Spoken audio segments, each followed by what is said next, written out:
Welcome to the NEPA Scene Podcast. We're coming to you live from Cole Creative in downtown Scranton. I'm Rich Howells. I'm the founder and editor of NEPA Scene. Hi, I'm Brittany Boot, and I'm the owner of Boot Photography Studio. And we're here with Ink Master contestant Derek Zielinski, who is the owner of Glassheart Tattooing and Arts in Plains, and an artist at Classic Trilogy Tattoos in New York, which is how we came to be on Ink Master. So we're going to obviously talk about what we can talk about the show because it's about to premiere next week. So there's a little embargo on certain details, but we'll try to get into as much as we can. And of course, his history as an artist and the local tattoo art scene in general. So it's going to be a fun time. Now we want you to comment and ask questions throughout the show. We're going to get to those in a little bit. So if you start leaving your questions and comments now, we'll be able to read those later, and maybe we'll answer some of them for you live. Almost everything is off limits too. I'll answer just about everything. Just about everything. There's some stuff I won't answer due to contract or just due to the fact that no, I don't want to answer it. It's suspense. Since we didn't mention him the last time that he wasn't here, and so I don't want to get razzed again. Johnny Popko couldn't make it tonight. Our third co-host, because there needs to be at least three of us to do one job. You know, Seriously. Johnny, we know you're gonna fast forward right through like the first minute of this to make sure that we mention that you're not here. Right. Yeah. So, thanks, Johnny. I haven't seen you in forever. Good job showing up. You're covered. You're good. You're in there. Johnny, text your questions to the podcast. Yeah. All right. So let's get started with the obvious question. Why tattooing? What made you get into the tattoo arts? It's a common question, actually. It's really funny. Everybody's like, "Oh, how'd you become a tattooer?" And I'm like, hanging out with tattoo artists, and it sounds like one of those like jerky answers where I just want to be a smart ass, but it's actually true. You know, I was I've been doing art for my whole life that I remember. You know, and promise I'll keep coughing and wheezing. But that was me about 2 weeks ago. I couldn't stop. The atmosphere is horrible. Yeah. No, I started getting tattooed when I was 19 by he was a okay tattooer, kind of mediocre, and then through him I met what are actual tattoo artists, like good quality art makers, and then I started getting tattooed by them. And then after work every day I would just hang out in the shop, draw with them and all that other stuff. And then one of the guys in the room was like, "Oh man, you got some cool stuff. You ever think about being a tattooer?" And I was like, "No, not really." I said, I considered body mods and stuff. He's like, "Oh, I'm not going to talk you out of what you want to do." He's like, "But you draw good, you should be a tattooer." And I was like, "Cool, you want to teach me?" He's like, "No." So I was like, why would you tell somebody to be a tattooer and then not teach them? But it kind of put a spark in me, and it took me about 4 years of searching, which was kind of like half-ass searching. I didn't really, push for it. But eventually I found an apprenticeship through a guy in Georgia and started tattooing there, and the rest is where we are today. How long did you do that apprenticeship for? 6 months. What's typical? Nowadays, 6 months. Okay. Yeah. Everything's in fast forward nowadays, but a proper apprenticeship should take anywhere from a year. I've seen some guys go up to 5 years. That's what I was thinking. It was like really long. long. And if you go in the history of apprenticeship, not even just in tattooing, but in like craft making, like, steel workers and mill workers, or like steel and mill workers, but any kind of artisan craft, the apprentice can apprentice up to like 10, 20 years. He's considered the apprentice until the master dies, Tattooing kind of lost that edge. Nowadays, it seems like apprenticeships are being given away like candy, which kind of sucks for the industry. But, if you got the drive and you want to learn, you'll find somebody that's worth learning from. And a couple people that I've taught, they were like, how do you get into this and how do you get an apprenticeship? And I was like, step one, be prepared to hear the word no a lot. Yeah, the rejection. Yeah, anybody that's worth learning from is probably going to tell you no because they don't have enough time and they don't have enough resource because they're using it all. So it takes a while to get the proper one, but if you get it, it's worth it. So now, did you have an idea of what kind of style that you wanted to tattoo in right away, or is that something that kind of developed over time for you? I think because of the people that I hung out with, I was very motivated by new school stuff back then, like early 2000s new school, which was like a lot of like bubbly, cartoony stuff with illustrated thick lines and thin lines, which I kind of carry into my work nowadays. But I was also a lot different then than I am now, so I was into a lot more like, I was more punk rock back then and into like ska movements and all the goofiness of that and like skateboarding and skateboarding graphics and BMX graphics and use of corporate logos to make new logos. So that kind of motivated a lot of what I was into then. So I did a lot of like new school influence things, but I still had to learn traditional and Americana and stuff like that, which motivates what I do now a lot more. What are like the major styles? Nowadays, who knows? See, I'm like not familiar with anything. Just from watching a couple episodes of the show, like I've learned. Yeah, when you watch the show, you'll hear common things. You'll hear realism, which is replication of photography or like realistic elements, like where tattoos literally look like photos. Yeah. Portraits and things like that. Yeah. Traditional, which is two forms. There's the traditional American and then Japanese traditional. Both of them are like the traditional American's based on Japanese traditional, which is just solid, clean lines, solid packed colors, and real clean, legible images. And traditional Americans, the sort of the same thing, and it's like just really good, clean, bold lines and a good balance of color and color pack. There's new school, there's neo-traditional, there's new traditional, there's biomech, there's bio-organic, there's illustrative realism. There's so many different genres, and like the new one, like they're doing a lot called trash polka, which from my understanding of reading, like people who see trash polka, they see it's like realistic pictures with like crazy brush color over the top and lots of lettering and all this weird scatter stuff. And if I remember right, and I don't want people to quote me on this because I might do it wrong, but I followed the people that started doing that style and named it that. And they're, I forgot which studio they're from all of a sudden. But I thought by reading their interviews, that was like a jab at the realism and tattoo industry. Like they were poking fun at it, so they just called it trash polka, like kind of like a middle finger to the industry.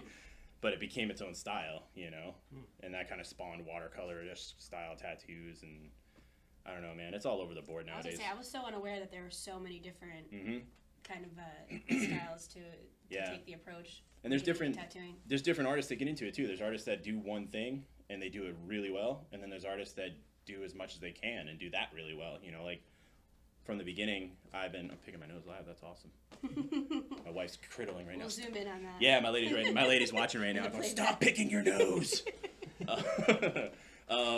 But yeah, there's artists, they do one thing and they do it awesome and they're known for that. And then there's other artists that can do whatever comes their way and they're kind of like a floating ship. They just go and whatever is coming in the door, you know. And that's what I made my career out of. Early in my career, I learned that I needed to learn the fundamentals of traditional because line work is the most important thing to me. Like having good, clean, consistent lines. And if you don't have that, your piece looks like crap to me. You know? No matter what style you're doing. Really. Yeah, for me, that's something that I've kept from the very beginning. Is like if your line work sucks, your tattoo sucks. You know, because a lot of what I do nowadays is session work.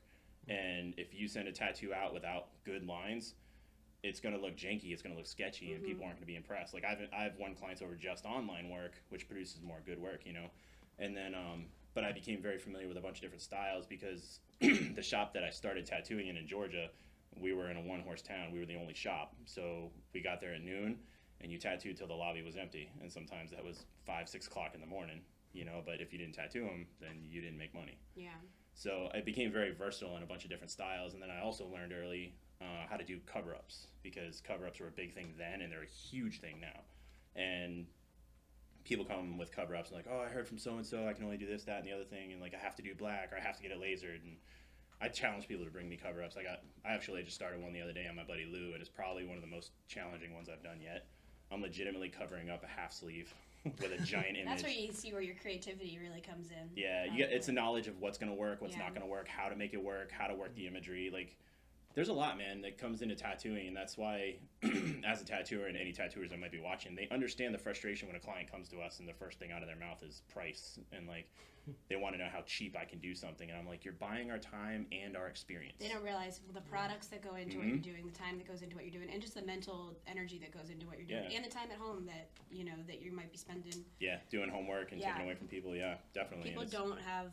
I'm familiar with that with my industry. People just don't have that mentality. It's an artisan craft, and then it's they'll like, squeeze everything out of you that they possibly can. Yeah, can I get this? Can I get this? And I'm like, I'm pretty good with my clients. Like I love my clients. You know, they're the ones that keep me in business. They keep me functioning. They let me do the lifestyle I have, and it's amazing. But it's also like you're buying the time and the experience of the tattooer, whether it's me or some of the other locals, or if you're going national, if you're going to Philly, wherever you're going to go, you have to consider that you're buying that person's experience and their time. And if they're giving it away cheap, you should probably question that. Because I think that reflects the quality. Of what it they're does. doing and how they value their time. Yeah, it does. And I mean, I'm not saying there's no hookups. I mean, I got regulars that have been tattooing for years, and of course they get a better price. There's ways to do that too. There's ways to kind of give people a deal and kind of go above and beyond for people every day without sacrificing the time and the energy and the genuine quality that you put into what you're doing. Yeah, and I mean, the video that played, you hear me talk about it. Like, tattooing is an experience. Like, every tattoo that we wear they have the old thing. It's like, oh, every tattoo you wear is a story, and it's absolutely true. Like any tattoo that somebody has on their body, you can ask them about it, and unless they were drunk, annihilated, or under some influence, they can tell you what was going on that day. Like even outside of the tattoo, like what they ate for breakfast maybe, or what they did before the tattoo, and what they got during the tattoo, who was in the shop, what the shop was like, what the music was playing, what the atmosphere was, you know, if they were sick, if they were cold. Like there's stories involved in every tattoo, from the smallest one to the biggest project, and that's another experience that you're getting, you know. So it's like I've got tattoos by some pretty reputable tattooers that I like less than the ones that I got by friends of mine that aren't as good, you know, or like silly ones, you know. Just cause the atmosphere and the environment, like people are like, oh, that tattooer kind of sucks, man. How is he so busy? Because he's probably a really cool person, or she's a really cool person. The atmosphere is amazing, and it's an overall experience, you know. So it's interesting. There's so much stuff. We're rambling down a rabbit trail. I do that a lot. Just feel free to crack me up and be like, dude, back on topic. That's what we're here for. Yeah. Hey, Derek, we're over here. You know, like I do that a lot. So is there specific kinds of things that people come to you for that now you're known for doing, or things that you prefer to do? The guys in my shop tell me that I'm known for, like, you know, traditional and new traditional, or like neo-traditional stuff, which I'm totally okay with. People usually come to me because I have the ability to do this. Is so weird talking about myself this way. I hate it. But from my understanding, clients come to me because they know that what they're going to get is what they're going to get, if that makes sense. Like, if they ask me for something, I'm going to produce it, and I'm going to produce it to the best of my abilities, and that turns out well. They're going to get a quality product. I do a lot of inclusion with, if I say that right, yeah. I include my clients in the design process. You know, like people come to the door for their appointments. I don't have a final sketch. Like I don't have a hard line drawing most of the time. I don't have a full color rendering. I have the general idea and the general concept, and I show them. And then we go over it right there in person. And I'm like, this is what I'm considering. Do you like it? And most of the time they do nowadays. Like they're a lot more confident in the work, so I'm a more established tattooer. So I include them in the process, then I'll hardline it, and I make room for that time. Like it's not like your appointment's at 12. Sometimes you don't get tattooed till 2 because we're refining and adjusting. But I've designed that to be that way, which doesn't work for some guys. Some guys got to have, you know, like my partner on the show. That's like one of the differences for us is like, I can do off the whim. You'd be like, hey, can you draw this on and tattoo it? Yeah, sure. Take out the markers, we draw it, we start tattooing, and I make it up as I go. He's like, sketch, refined sketch, hardline drawing, full color rendering, and he presents you with like a piece you can hang on your wall, because that's what he has to go by. And it's totally fine, you know? It's some artists work in different ways. So, yeah, people come because of what I'm able to produce. I get a lot of people coming to me for cover-ups because I have pushed that a little further than some artists that I know. I love the challenge of a cover-up, and I think the cover-ups almost give me more freedom for custom work than my custom work does, you know, because with the custom work, with no cover-up, I'm in the parameters of what that person wants to see, but for a cover-up, the customer's almost in the parameters of what will work. Right. So it's like a back and forth. It's pretty interesting. So, how do you feel that you've grown as an artist over the last 12 years worth of experience? Oh, it's insane, man. The most growth so far has actually been probably in the last, I do quick math, 6 years, 5-6 years. Yeah. Since my wife and I have been together now 9 years, and I would say in the last easily 7 to 8 years, I've done the most growth. And it's actually happened in this area. And I won't go into details because there's certain platforms about things, but there have been black marks on me in this area that I have taken care of. And it's changed me as a person, it's changed me as an artist, and it's changed me as a tattooer altogether, because I made a lot of dumb mistakes that a lot of tattooers are making worldwide, but it's the ones that make those mistakes and, you know, kind of get harped on and get destroyed over them. And I've fixed myself from those mistakes, and I've kind of like redeemed myself of them. And since then, I've had my wife in my corner. You hear me talk about my wife a lot. She's, you know, my best friend and my partner in crime, and she's helped me get through that. And she's helped make me the better person I am today, which I talk about that all the time with people. And I'm like, if you like who I am now, you can thank my wife, because she's the one who's helped me get through it. But she really did. She stood there, and like in the worst of it all, she stood there and she looked at me. She's like, you're not giving people what they deserve. You know, you're kind of molding yourself to fit what's coming in the door and not challenging yourself to be better. And that kind of motivated me to go through some things and to make myself better.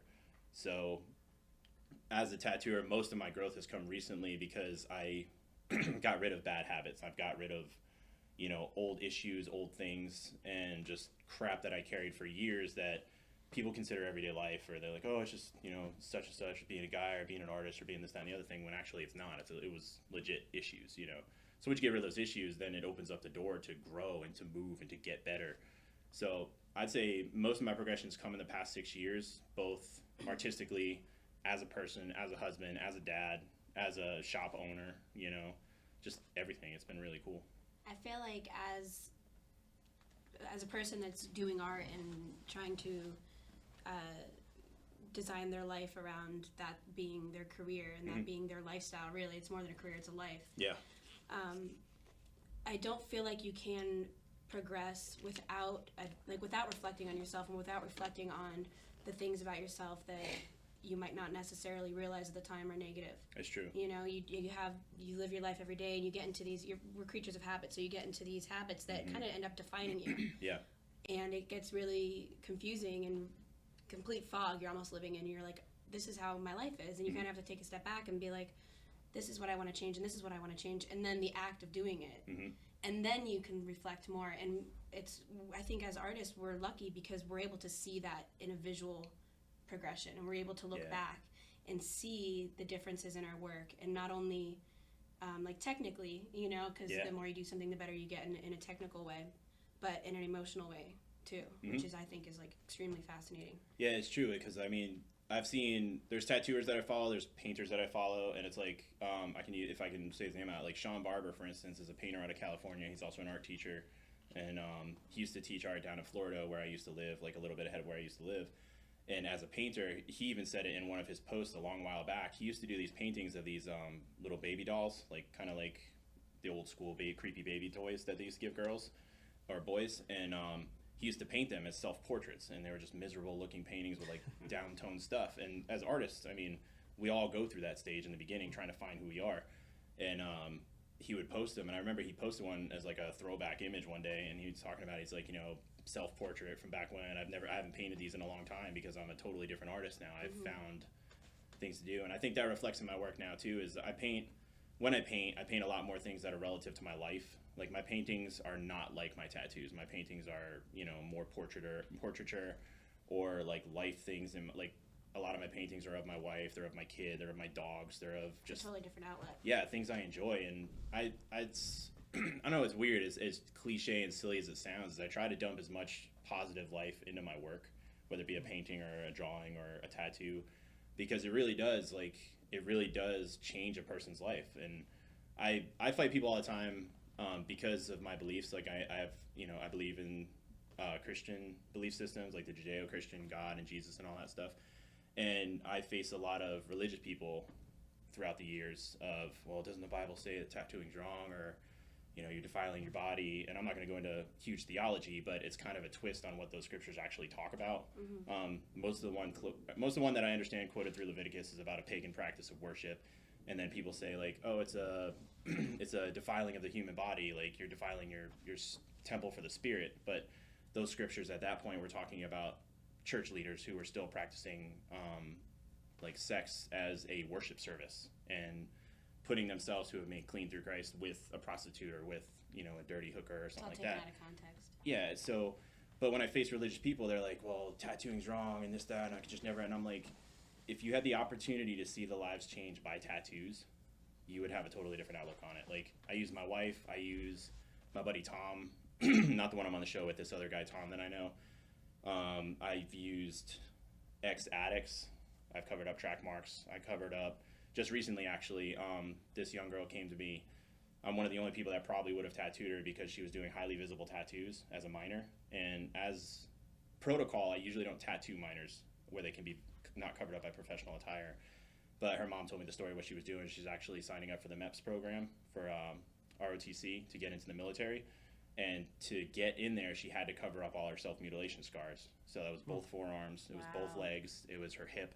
Anywhere she could cut, she had cut. It gives me goosebumps. And I've since then covered all those. She was accepted into the program, and she's now on her way to a career. Wow. So for me, when people want to challenge me being a believer and being a tattoo artist in the same respect, I challenge back, and I'm like, talk to the people whose lives have been changed by a tattoo. Not even just me. I know there's other people out there that do it as well. And bad tattoos or bad experience tattoos cover so much garbage, and they can make a person feel like crap. So you're not seeing that person for who they are, and you give them a beautiful piece of artwork. And like I said, I'll take, for instance, like my wife or my buddy Tom, or like I think it's like 2 or 3 other people I've tattooed who for a while they had like self-image sort of problems. Like most women have self-image problems. I don't want to stereotype women, but they do. It's just the way of culture. Right. So like if a woman doesn't like her arms, or she doesn't like her legs or something, and you put like a really beautiful tattoo she's proud of, so when people are staring at her arms, she knows they're not looking at her arms the way she sees them. She's looking at a tattoo. Or other people that might be socially awkward, and they're the dude standing in the corner or the girl sitting in the chair by herself, and you give them a big beautiful tattoo that's visible. People are looking at it, and it can almost bring them out of their shell. Like they'll be like, hey, where's that tattoo from? You've already sparked a conversation with somebody who was awkward before then, you know, and now you're finding out about that person. It gives them almost like not an identity, they already have an identity, but a sense of comfort within their identity. Yeah, absolutely. So that long rabbit trail, back to what you said about, you know, putting your personality, putting your stuff in your art. So it has changed, and it's like, there's so much awesome that goes on into it now. It's like, I love where I'm at now, and the path forward is going to be nuts, you know?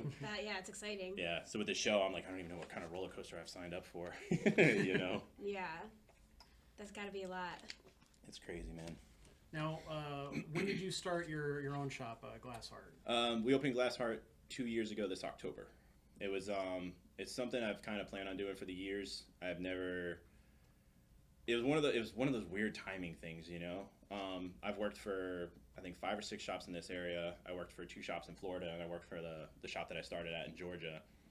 And it wasn't long after I began tattooing that I knew that I would love to have my own shop one day, just my own space to create and surround myself with people. But it's taken all this time, and I think that has to mesh with what I mentioned before about getting myself correct. Had I started a shop prior to my life now, I'm pretty sure it would have failed or been very disastrous, and I wouldn't be sitting here today. I'd probably be in another state or wherever, you know. So I think there's a timeline and a thing that had to happen with me personally before I could do this successfully, you know, Things have to align. and be able to open it. Yeah, so we opened it up 2 years ago, and it was on just the grounds of having a studio where people can come in, they can feel comfortable, they can feel welcomed, and they can feel like they've been there before. You know, and that's what I told the guys that I work with.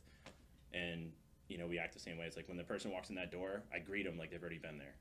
Because you're coming in, and my buddy brought this up the other day. He's like, after coming in for so much and working in the industry, you forget it still is intimidating to walk into a tattoo shop. No matter how accessible it is, it's still weird to walk into a tattoo shop for some people. So if you greet them with a, what's up, dude? You know, like, how's your day? It's going to change their whole... Totally drops their guard so they can calm down. They can be like, hey, what's up? You know, like... How many people just walk in, they just want to see the artwork, or they just want to step in and talk about prices, or they want to talk about products, or doing a paint, and it's like, hey, what's up, man? How's your day? And they're like, what? Wait, me? You know, it's like, yeah, you, what's up, man? How you doing? You know, come on in, you know, so. I feel like some people will be, like, just naturally intimidated. Yeah, it's true. Walking in. Mm-hmm. Yeah, we still get them all the time. Like, you get people that stand there and they're awkwardly, and if we're all tattooing, I mean, I don't have a desk person right now, because I just don't. But if we're all tattooing, we're sitting back there, and they'll come in the door, and, like, you know, because I do own the shop, I try to greet and say hello and say goodbye to everybody that shows up. So, like, even if they're just in, and I know they're in for another client, I'm like, hey, what's up, guys? I'm like, oh, hey, you know, or like they'll say goodbye, and I'm like, all right, hey, guys, thanks for coming. You know, it's like a family. Like, you're coming in for a product that I create, so why would I make it seem like, you know, you're inconveniencing my schedule? Like, there are days I kind of have like a resting, grumpy face, you know, I sit there quietly, I look miserable, but in theory, I'm truly happy. So I'm happy when people walk in the door. It's like, hey, what's up? How's it going? You want them to be comfortable. Exactly. You just want them to feel that immediate sense in the atmosphere that, oh, this is a place where I can be comfortable and just be able to talk to you about what they want, or, you know. Yeah, I tell people anytime, like, even people I tattooed, I'm like, dude, yeah, come on back. They're like, no, I'll be back. I'm like, even if you're not getting tattooed, if you're in the area, stop in, say what's up, come hang out for a while. You know, I got friends who just come and hang out for the day, the whole time. They help me with the desk, or they'll answer phone calls, or they'll just hang out and talk to people. I don't know, it's awesome. It's a really cool environment. Well, it seems like you and the shop have a good reputation, because you know, as soon as we posted that you were going to be on the show, we got comments all over the place. Nice. You know, Facebook, Twitter, and Instagram, of people saying, "Oh yeah, I love that guy. I love his shop. You know, I love the work that comes out of there, stuff like that." People showing off the tattoos that you've gotten by them. I don't know if we have those photos available that we could show up on the screen. Yeah, that'd be cool. Of some of the work that you've come on, new guy. Told you I'd give him a hard time. No, that's awesome to hear, you know, because I was talking to the guys earlier, and I was just saying, I was like, this show, it's surreal. Like, you know, my partner on the show talks to Ryan from last year, and, you know, he was talking to her, and she's like, oh, you guys ready? You know, you ready for what's going to happen? And I'm like, people are like, dude, you ready for it? I'm like, I really still don't have a vibe like it's going to get nuts. Like, I don't know if that's my idiocracy kicking in or something, or whatever that word would be, but I'm just like, I don't think it's going to get as crazy as it's going to get. I feel like no matter what, like, because I would have that same mentality. Like, if I was going to be on a reality show, I would just be like, I'm just going to be myself and open and honest and friendly and cool. But then I also feel like once you're in an environment and then, like, there's cameras, I feel like other people kind of, like, act a little different. Maybe, oh, you got to puff up. Yeah, you're just like, all right, like, now I got to, like, really be myself. Yeah. And, like, really, like, you got to be yourself times 10. And you don't know, you know, how you're going to necessarily react to these situations because obviously you've never been in them before. Yeah. You know, and I mean, not that I know personally, but there's got to be some strings being pulled in certain ways, or like just things that are kind of you want people to react to. And yeah, sure. Not like manipulative, but just like fun kind of games and you know, like the competition. So you never really. What's even crazy is still locally, because even locally, like you were just saying, like people coming out of the woodwork, like, oh, that guy's awesome. Like, that's very humbling to me, because I still like. I get excited to hear even locals, like people like only want to do big tattoos and only do big projects. And I mean, as an artist, you want to get to that area. You want to get to the area where you can pick and choose what you do and make it awesome. But it's still like, I find, and back to like what we rabbit holed on earlier, it's like the smallest things, like the smallest of tattoos I've ever done. One of my, I tell people, I'm going to rabbit trail. Get ready, I'm going to wander off, okay? I don't know if he's watching or not. He might be working. My buddy Dave has one of my favorite tattoos I've ever done so far in the last like 10 years. Simplest tattoo ever. I won't go too deep in his story, but he does have OCD. He's open about that.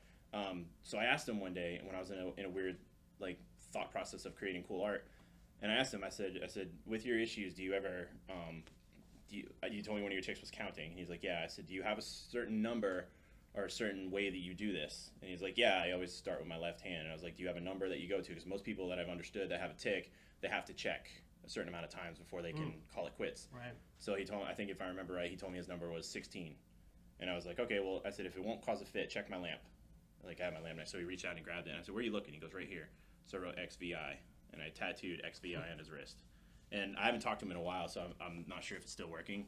But I talked to him shortly afterwards a couple times, and he said every time he would go into a fit and he would start to check, he would go to check and he would see the number, and the number would either, one, throw off his count because in his head he would say 16, or number two, it would see him because he wasn't too strong in the fit, and it would remind him, you're about to go in a fit, and he'd pull his arm back. And I'm like, that's awesome. That's probably, and I'm like, and back to what you're saying, like the smallest things, you know, what and like simple therapeutic. Yeah, and to hear what you're saying, like I've got people, I'll tattoo their kid's name on them, or I'll tattoo, you know, cancer ribbon, or the traditional infinity symbol with some words in it, you know, and like, or even the guys in the shop will go out of that. Like you said, they love the shop, and like the guys at the shop do that stuff too, and it's really awesome to hear that, because without the local support, I wouldn't be where I am, you know. It's encouraging. It is. It absolutely is. You know, I'm a fan of the people who are fans of me, as dumb as that sounds. And I'm not making that up, I promise. That's not celebrity talk. Like, you always hear celebrities like, oh, I love my fans. You know, like, yeah, right. You just shat on that kid. You know, like, totally kicked him out of the corner. But I feel like in the art world, there's such a gray area when it comes to standard of what's good or what's not good. Yeah. You know, there's more garbage out there now. Yeah, like, but it's so easy for people to kind of like have like an opinion on it, you know, and an uneducated opinion. Yeah, anybody can put it up on the internet, right? Yeah, for critique either way. But I do think that people being receptive to your work, whether it's, you know, up to a standard of what's historically or traditionally like, what qualifies as good art? You know, what qualifies it as art traditionally? Just people being receptive to it and knowing that you're doing something that people are encouraging of and into. I think is comforting in itself and success in itself. Yeah, there's things about artwork, like you said, it's compared to what's good art compared to bad art. Matt, the guy that works at Classic Trilogy, before he went up there to work with him, he stopped at a convention I was at, and he was like, and I knew who he was because he had come to the shop and got tattooed. He's like, hey, dude. And I was like, hey, what's up? He's like, you got time? You want to go through my portfolio? And I was like, yeah, I'll go through it. I said, I'm not going to tell you what I like art-wise. He's like, I'm only going to critique it on the elements of tattooing, which is line work, color pack, fades, and use of color. I'm not going to tell you if the imagery is good or not, unless compositionally wise it's off. And then, you know, I went through his portfolio and I showed him all the stuff that I could point out. And I showed him my portfolio too, and I said, see, I even have stuff in my portfolio on this, and this, to let him know that I'm not just being a jerk, And then he asked me to do his art portfolio, and I was like, well, art, I said, I can only, again, same thing, I can only tell you by the techniques I understand and what I know of. And I think that's my basis on good art, is the technically applied things. My buddy Devin and I were talking about it, and he was talking about his teacher. I think if I remember right, it was his teacher in college who was teaching him artwork. Master artists can do whatever under the sun, but his art that goes into art shows is simple stripes and a couple colors. And Picasso, for instance, people always say, "Oh, Picasso's art is crap," and I'm like, Picasso is a master painter. If he had to do a portrait realistic, he would have. He chose to do, and this is what me and my buddy talked about. It's those artists choose to do what they do because they can, and they could do whatever walks under the sun. But this is their expression of them. And again, that stems back to so many different outlets we can wander off on and get lost in. But yeah, good art is good art because it's good, not just because it's easy to look at. There's a lot of stuff that's great to look at that's crap. Right.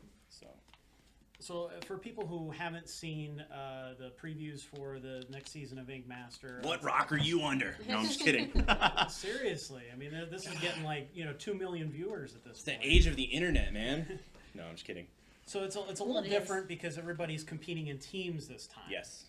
So they're calling it Shop Wars. So each shop is against another shop. So you're working with Thom Bulman, who you mentioned earlier from Classic Trilogy Tattoos in New York. Yes. So how did you start working with him, and how did that lead into this relationship that's on the show? I met Thom actually before I even started working there. I worked at Town Hall Tattoo in the mall for 3 years, and Thom had been working there since that shop opened.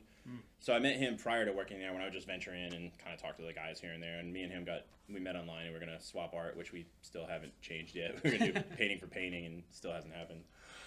All right. But yeah, I started working with him, and we worked together for about 2 to 3 years there. And then he went home to New York, where he's from. He worked for another guy, and then ended up opening up his own studio. I left Town Hall to open up my studio, and he called me up one day, and he's like, "So, I'm going on Ink Master, and they're looking for, it's gonna be shop versus shop." He's like, "You want to go on with me?" And I was like, "Yeah, let me run it by my lady and make sure we can do this." And so we started talking, and we went on the show, and that's one of the things that a lot of the viewers will notice. I've already gotten confusion about it. They're like, "Don't you own Glass Heart?" And I'm like, "Yeah." They're like, "Do you live in New York now?" And I'm like, right. "No." I'm a guest artist at Classic Trilogy, which means I go up there randomly, time to time, and I do tattoos there as well. So we were there as a team together. I went up there with him, and I don't know, it's pretty fun. Tom's a dopey, goofy dude, just like me. And I said it in the video, we're very similar. We're on different pages, and that's pretty much what it is. We're both dorks and nerds in our own right.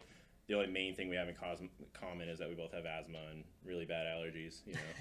We love movies, but different genres of movies. We love music, way different genres of music. Yeah. And we just love fun, happy images. Things that make you excited. And that's, I don't know, it works out really well. He definitely described it as a nerd shop, for sure. And with Classic Trilogy, I assume Star Wars is where the name comes from. You're the first person that I've heard talking to me that got that. What? Yes. How is that possible? Most people, unless you know Star Wars, or Thom being a Star Wars nerd, for instance, on this, I can't go into that. Never mind. No, I can go to this one. People were talking about the shop. And Classic Trilogy, what is that? I said, it's a Classic Trilogy. And what do you mean? I said, he's a sci-fi nerd. They're like, I don't get it. And I'm like, he has Star Wars tattoos on his entire body. They're like, that's cool. And I'm like, okay. The shop's a reference to Classic Trilogy, Star Wars, the original trilogy, the one dead set in the center that started it all. Oh, I'm like, there's a Death Star in the logo. Come on, But no, his shop, for the younger viewers, they won't understand this because they weren't around, but KB Toys. Yep. If you ever went into a KB toy store, half my room is from KB Toys. In some form or another. Put a tattoo booth in the center of KB Toys. Yeah, that's Thom's shop. Sounds really fun. Yeah, I joke around with him all the time. I was like, so the reason you actually opened a shop is because you had another kid and you had to put all your Star Wars memorabilia from the room into a building. Yeah. So why not just tattoo out of it? But it's really true. It's the shop. There's what has he got? Two old school stand-up video game consoles now. Wow. The lobby's always playing wrestling. His room's always playing Star Wars and sci-fi nerd movies. And then the other tattoo room is like usually music, and there's like a giant Millennium Falcon hanging from the ceiling. There's a full-size Kylo Ren outfit. There's trooper buckets everywhere. It's ridiculous. It just brings back to like the experience like that you're gonna have. It is. Like It when you really go to like is. a specific place, like you're gonna remember that. Yeah, like you come into Glass Art and there's like art on the walls. Like we're more about art, which is totally fine. Like I got a lot of traditional flash on the wall. All the artists here, we have all our paintings on the walls and like stuff like that. So it's really about the arts. And his is about the art, but it's also about the toys and the thing that make him tick. You know, the thing that makes us all tick inside is our inner child. So you go there, you really feel like an inner child. Like every corner you turn, I don't know how he's done it, but he's literally put crap everywhere. Like we're running stencils staring at Kylo Ren, and we turn and there's Boba Fett, and like you go into the back room and you're getting attacked by, you know, TIE fighters and all that other stuff. And I don't know, it's crazy. If you look him up, man, he's got a torso piece of a Vader helmet with a snake, and the snake's head is a trooper's mask. Wow. He's got Darth Maul Daruma ball on his head, and he's got a Yoda Daruma ball on the back of his skull, and he's got 2 lightsabers coming out. And I don't know, man. I tell people, I said I've never seen a Star Wars nerd that big. I've seen some big Star Wars nerds, you know, but it's nuts. But he's cool. It's a fun place to be. Now, did you or Thom have to go through any kind of audition process or anything? I plead the fifth. I'm not sure if I can legally talk about all that, but yeah, there's a application process and there's a casting and all that. Like I can talk about it, like there is a casting because they advertise it on the website. Sure. Casting for the next season. So there is a casting process to go through. I can't really go into too much details on that. Was it something that you would have considered before being asked? I actually tried out for season 3. I went to a casting call in Brooklyn, I think it was, for season 3. But it wasn't my time, apparently. So did you know Ryan before the show? I don't know Ryan personally. I know of Ryan. Oh, okay. She actually, I think when I was working in another shop in the area, she considered apprenticing there under the owners there. But then she ended up going with Nick. I don't know if she talked about who she apprenticed under, but she went with the person she went with. I knew of her art, and then through Lars's photography, you know, that would pop up in everybody's feed. She was one of Lars's models, so I would see her stuff there, and I would see her art, you know, pop up on different feeds. So I don't know her personally, but I've seen her artwork, and you know, I'm impressed by what she does. It's really good art. It's wild to have 2 super talented people from the same area. Yeah, and then you got me. Yeah. You're talking about her and Josh and and stuff right now. I'm just kidding. No, I thank you. I appreciate that. Yeah. You know, I was just asked recently, you know, the Citizens Voice article, they talked about it, and they were like, you know, how do you feel about like the talent in this area? And it's really true. I'm not from here, so I don't have a view that it seems like a lot of people have of this area, you know. And I tell people all the time, no matter where you go, you're always going to run into somebody like, why would you move to this shithole, blah, blah, blah. And it's like, you get that everywhere. It's really not that bad. You know, this place is beautiful. Like, if you actually step out and you put your eyesight above the buildings, like my lady and I were driving around the other day, and she's like, you almost forget how beautiful this place is when you really look around. Like, granted, it's a giant fishbowl valley thing, but, like, we're outside hiking all the time. There's waterfalls, there's hiking trails, there's so much beauty outside. We try to address that all the time. Seriously, right? All the time. Like we did it, we talked about it last week. Just people get into this mentality to be negative about living here, or like, you know, focus on some negative story, or like one person that doesn't look like up to their standards that's walking downtown. Seriously. And then they like turn that into a visual reality that's just not necessarily true. Take for instance going downtown. I mean, if you're going to walk downtown here, Wilkes-Barre, it's not even the biggest place. It's currently under construction, but even the old construction, like the old buildings, like stare at old buildings all day long. Like that's cool. It's an like artisan cool craft. It's what we do, you know? Like we're artisans and we can respect other artisans. Like other people are like, oh, it's just an old building. Like all those campus houses, granted, you know, sorry if your college kids are watching, but you guys disrespect them, you know?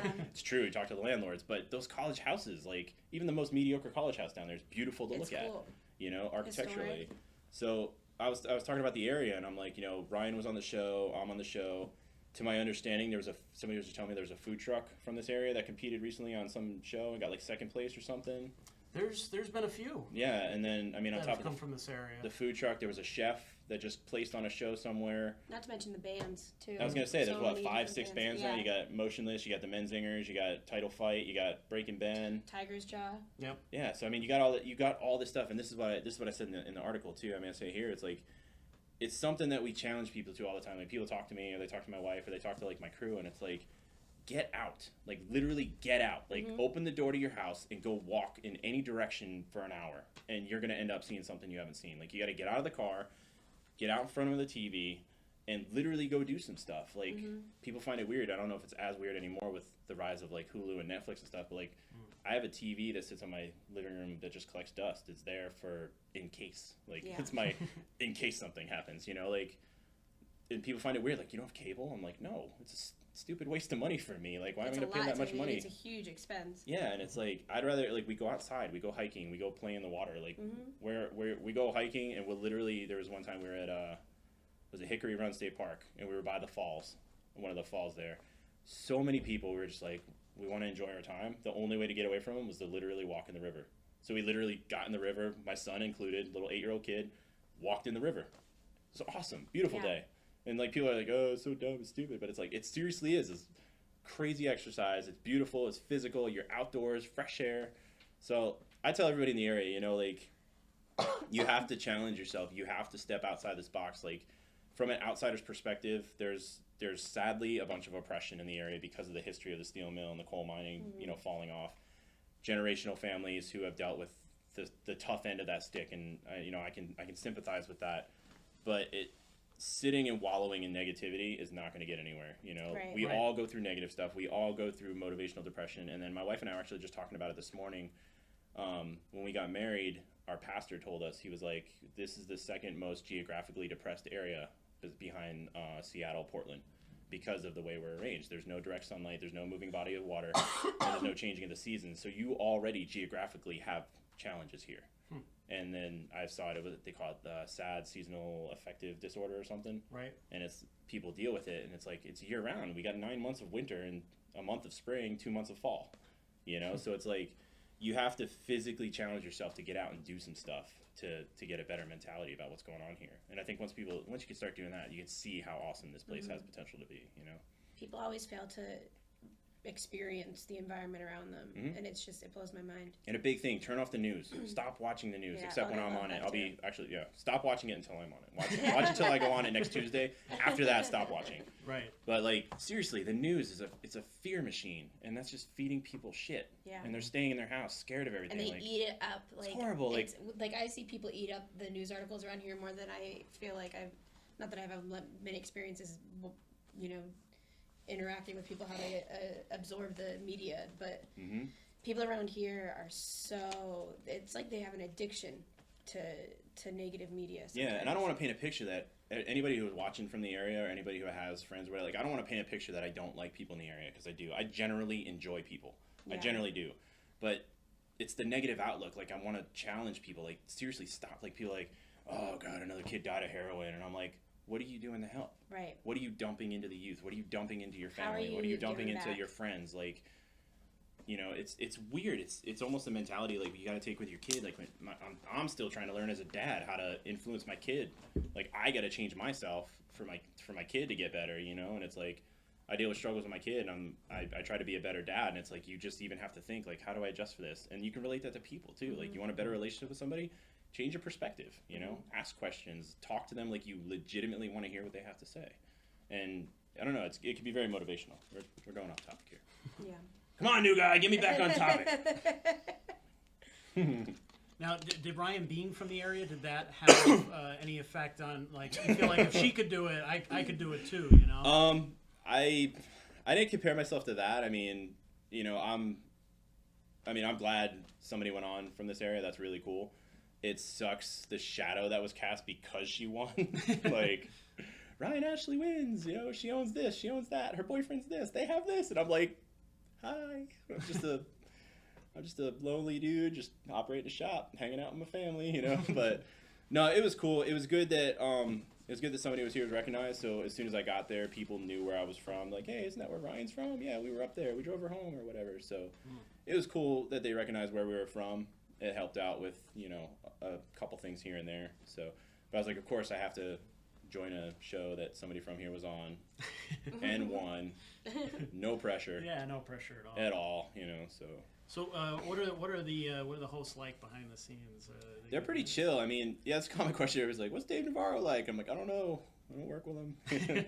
So I mean, they got, and I don't know what I can go super deep into, but I mean, even Dave talks about it on his website. Like he puts tweets up or he puts posts up, and people follow him. He's like, "Yeah, we do our scene, and then we go watch movies. You know, we go eat lunch or we go sleep. You know, like so." They do what they got to do, like any production, you know, and they go on. Yeah, but when you talk to them, man, they're super, super chill. Like Dave's Dave's a Star Wars fan, so he kind of jumped on that shtick when we were talking. And Chris is super cool, man. Like, he was really friendly and really nice to everybody. Oliver's he's funny too, you know. We had a laughing joke because one of the contestants, Dane, can laugh the same way Oliver laughs. So you get the whole like that. It's like an Oliver laugh you'll hear on TV. So Dane would do it every now and then to mess with us. So when's the premiere? Show kicks off this Tuesday, upcoming Tuesday, June 6th. June 6th. Yeah, 10 p.m. Only on Spike. Can we add like a little like little gleam in my tooth, like a little jingle or something? Yeah. But yeah, it's Spike TV, 10 p.m. It's late for some people, so set it to your TiVo. Watch it on YouTube the day after, but you don't get the judgments on YouTube, I don't think, unless you could buy the episodes. Mm-hmm. I think Amazon has it, Hulu has it. I just saw somebody comment, if you watch it on Hulu, don't watch it online. Don't follow the page online if you're going to watch it on Hulu, because apparently online gives away the answers before Hulu shows the episode. I don't know how that works. Again, I don't have TV. Probably have a delay. Yeah. Now, there was a little bit of a preview that came out today. Yeah. That showed the first Flash challenge. Yep, which first was 10 minutes. Really different. Yeah. It was ice carving. Ice sculpting. Yeah. Yeah. No chainsaws though. Now, was What'd that you something use? that you used the picks? Yeah, we had to use Oh hand picks, mallets, and I can call it a Dremel here because you're independent. But Dremel, like a Dremel machine with a bit, like a screwdriver with like crazy bits. Yeah. So ice sculpting, yeah. Now, what have you ever done anything like that before? Nope. Never. So how did you even begin to approach that? I think we pretty much just took the chisels and started hacking away. Like the idea, like I've done work with clay when I was real little, so I mean I had a general idea about how shaping things works. Thom has done digital sculpting and like toys stuff online, so we kind of had a general idea about how stuff like that works. But yeah, it was interesting, man, because you're in an arena. It's like an ice arena, so it's probably like 20 degrees in there. But side note, if you watch, we're the only team not wearing the full snowsuits. We literally just wore the jackets because we're from up north. So everybody's like, it's so cold, and I'm like, this is every day, man. You know. So yeah, it was cool, and we were kind of fumbling back and forth on some ideas on what we were gonna do, because when you watch the video, it says you have to make an ice sculpture that represents your shop, and we're like, well, right. what better way to kick it off than, you know, sci-fi nerd stuff, and you know, obviously for reasons you can't do licensed artwork, so I was like, well, let's just make a robot. You know, I mean, it's a big square block of ice. Yeah, it seems like a simple approach. Yeah, let's just use the approach. Yeah, simple. Sure. Oh, I do it all the time. You got 4 hours. Time starts now. Oh, crap. You know, it takes us an hour to think of what we want to do, and then another hour to figure out how to do it. But no, it was super fun, man. It was really cool. The challenges are nuts. Any challenge you get put up to, I don't know how much was talked about when Ryan was here, but sure, it is crazy. So crazy. Like, here's your timeline. Here's something you've never done before. Good luck. So I feel like I would hit it like once and it would all just shatter.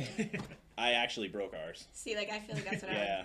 Yeah, it was a faux pas, and yeah, we were hacking away at something, and I'm hacking away, and I was like, crap, and he's like, what? And I'm like, I think I broke it. He's like, where? I'm like, right there. He's like, oh, let's just keep going. So we just kept going, and then crack, and I was like, yep, we broke it. So we had to think on the spot, like, how am I going to do this? So when you see our robot, you see the hand forward. Yeah. The hand was originally supposed to be like this, holding a tattoo machine, until I broke him right there. Oops.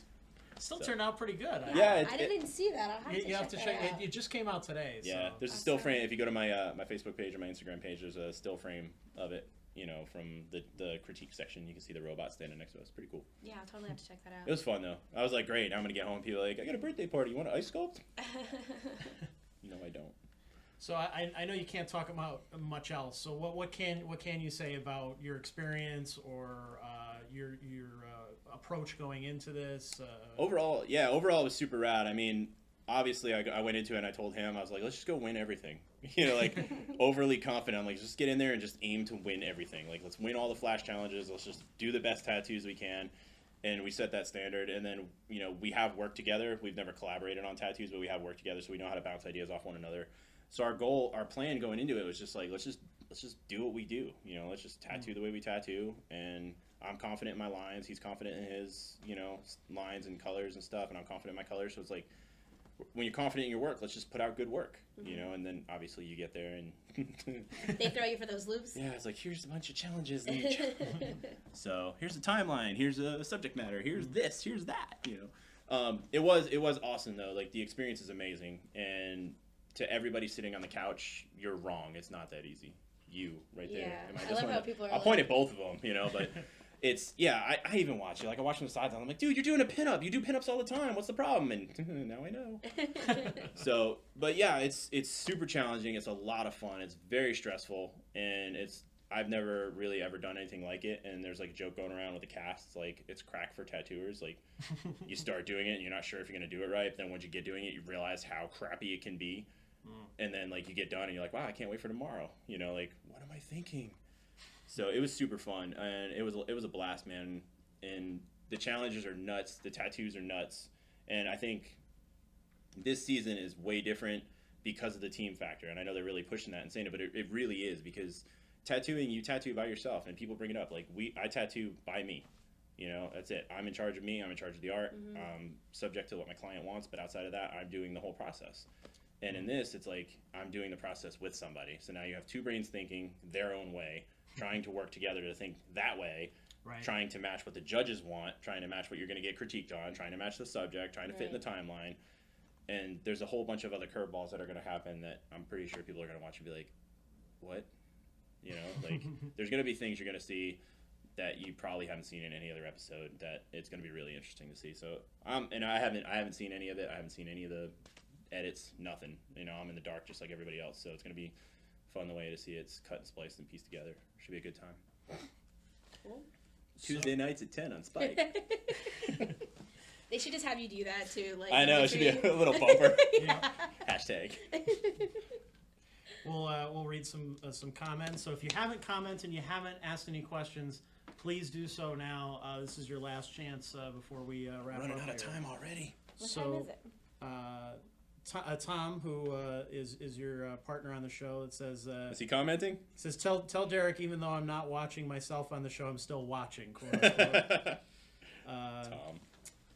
Michelle Zielinski says, Dylan says, hi, Dad, you're doing awesome. Aww. That's my wife. Hi, buddy. He's so excited about all this. I'll let you back to that, but yeah, he is thrilled. I'd imagine. Yeah, he didn't know I was going on the show. We were going to tell him. Oh, okay. So when I left, we were going to tell him they were going on the show. He had just started watching Kids Baking Challenge, and he was also watching Kids Cupcake Wars. Yeah, yeah. And of course, in Baking Challenge, they win a $10,000 prize, and on another baking show, they win a $100,000 prize. So the first words out of his mouth after watching those shows, "Daddy, you should go tattoo for $100,000." And I'm like, well, we can't tell you I'm going on a show now. So fast forward when I got back and they released the first trailer. My wife brought him to the shop, and I was like, dude, you want to see something? He's like, okay. And he loves when we play videos on our phone. So I turned the video on, I sat it down, I turned it up, and he watched it the whole time. And he was like, there's like a point if you watch it. My wife posted, I don't know if you can find it anymore. She posted, and he's like, and he like gets real quiet for a minute. Oh my gosh. He told my wife in the car, and we'll get back to questions. Sorry, I'm rambling. He told my wife in the car that he almost cried. He was so happy. He was so excited. So proud. He's 8 years old. That's like, awesome. what 8-year-old, is that excited? Like, I'm so motivated by him. But anyway, back to comments. That's awesome. the best reaction video you can imagine. He's so nuts, man. He's so cool. So yeah. He's hyped. And he's been excited. He's like, he was in the photo shoot for the Citizen's Voice in the back corner. It was really rad. He loves to be around it. So. He's proud of me, and he's only 8, so I'm super excited. That's awesome. That's gotta be a great feeling. It is. It's nuts. It makes you know you're doing something right. Ryan Zielinski says, what's up, Broham? It's my brother. Naomi Lindberg says, I feel like I'm watching a celebrity. Go, Derek. Stop it. Not a celebrity. Mary Quite Contrary. I'm assuming that's not your real name, but that's okay. Awesome, informative interview. Looking forward to checking you out on Inkmaster. Good luck. Yeah, thanks, Mary. And Heather Rosini says, my wife's sister. What do you find most of your where do you find most of your clients come from? Word of mouth or marketing? Actually, yeah. Word of mouth is the biggest thing right now, and it's funny because I have business people in my family, and I have business people in her family, and I have business clientele, and they're always trying to say, "Oh, you should do this and do this and this." I said, "Dude, advertising for tattooing is not like tattooing anything. It's not like anything else. It's a whole weird demographic. The tattoos speak for themselves. Right. Think about anybody, and you ever seen with a tattoo, and if you're impressed, what's the first thing you ask? You're like, where can I find their advertisement on TV? No, you go, who did that? Where did that come from? Right. So that word of mouth is the best advertisement, and I go through business cards like crazy. Like every client I tattoo, I hand them a stack of cards. I'm here, pass these out. Business cards, stickers, T-shirts, and word of mouth are the best for tattoo industry that I've found. Everything else is you know. So, and plus I live in a fishbowl, so word just spirals. It doesn't go this way; it just goes this way. So yeah, that's true.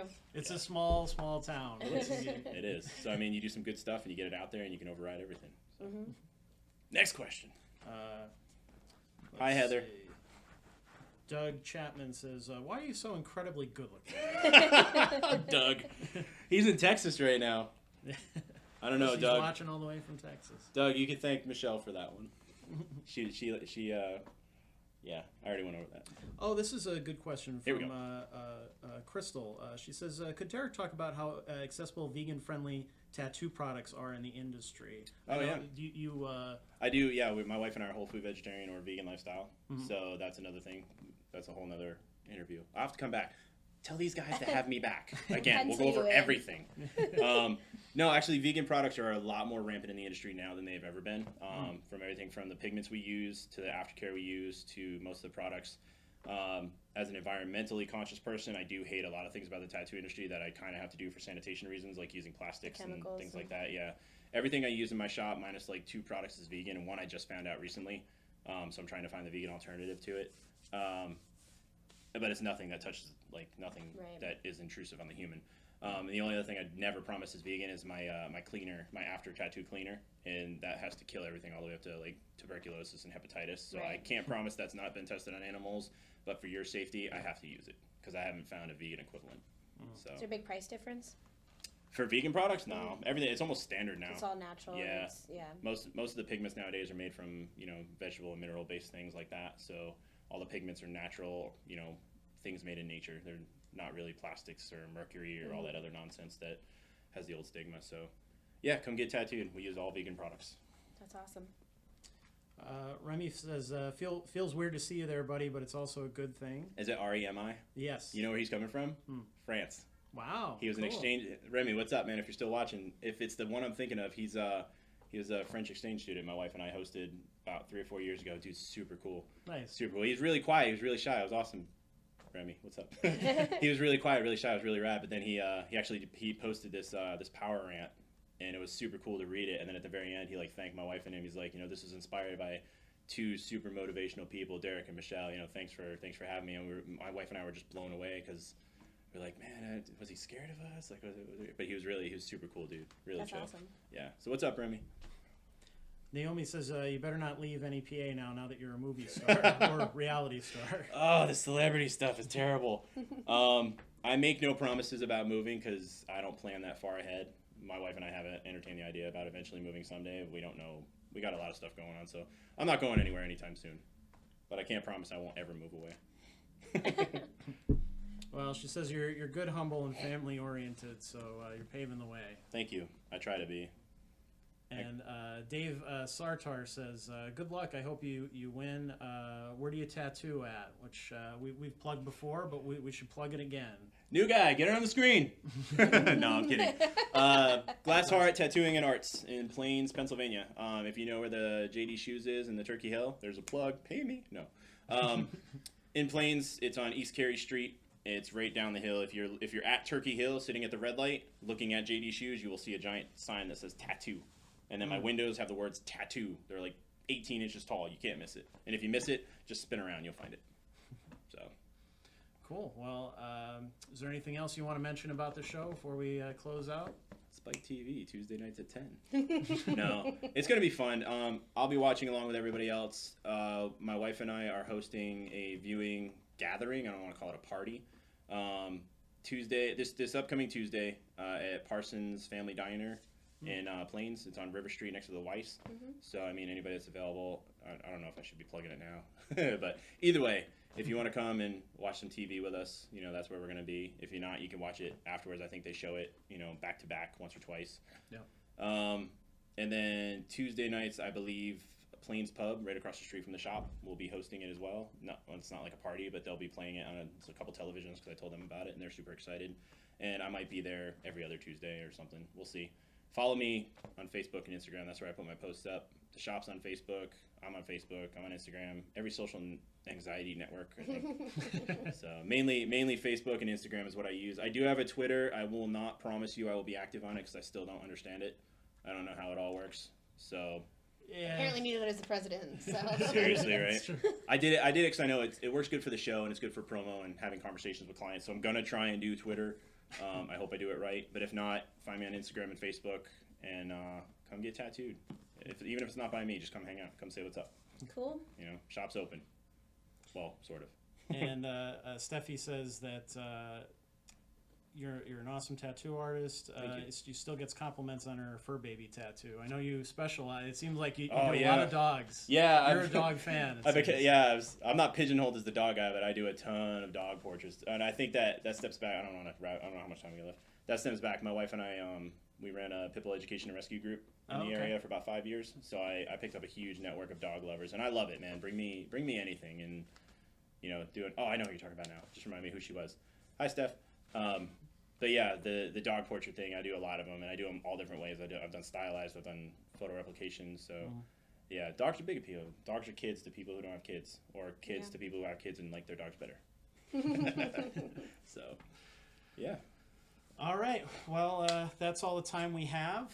So thank you so much for tuning in. And if you caught the tail end of the show, as soon as this is over, the whole show will be available on Facebook. And then Friday we'll have it also on YouTube, SoundCloud, iTunes, pretty much anywhere you can consume the audio and video version. It'll also be on our website, nepascene.com. So thank you very much for tuning in, and we'll see you here next Wednesday for a brand new episode. And thank you so much for coming on, Derek. Always. I really appreciate it. Anytime I come back. I love it. Bring me back. Seriously, tell them. Bring me back. All right, see have you a guys good next night. week. Adios.